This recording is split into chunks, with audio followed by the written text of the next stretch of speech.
ঠাকুরগাঁও থেকে নিখোঁজ ৩ কিশোরীকে গাজীপুরে উদ্ধার, পরিবারের কাছে হস্তান্তর। এমদাদুল হকের প্রতিবেদনে বিস্তারিত।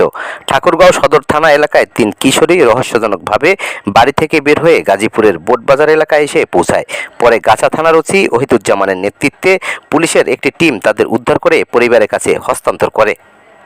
পুলিশ সূত্রে জানা যায়, ৩ কিশোরী ঠাকুরগাঁও সদর উপজেলা থেকে বের হয়ে কিভাবে গাজীপুরে এসেছে সেই বিষয়ে তারা স্পষ্টভাবে কিছু বলতে পারেনি।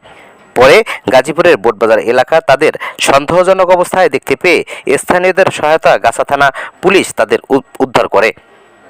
গাছা থানার অফিসার ইনচার্জ ওসি ওহিদুজ্জামান দ্রুত বিষয়টি গুরুত্ব সহকারে তদন্ত শুরু করেন এবং পরিবারের সঙ্গে যোগাযোগ করেন। পরে পরিবারের সদস্যরা গাজীপুরে এসে তাদের সন্তানদের বুঝে নেন। এ সময় সন্তানদের ফিরে পেয়ে পরিবারের সদস্যরা আবেগে আপ্লুত হয়ে পড়েন।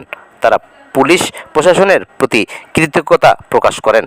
গাছা থানার ওসি ওহিদুজ্জামান বলেন, মানবিক দায়িত্ববোধ থেকে আমরা দ্রুত কাজ করছি।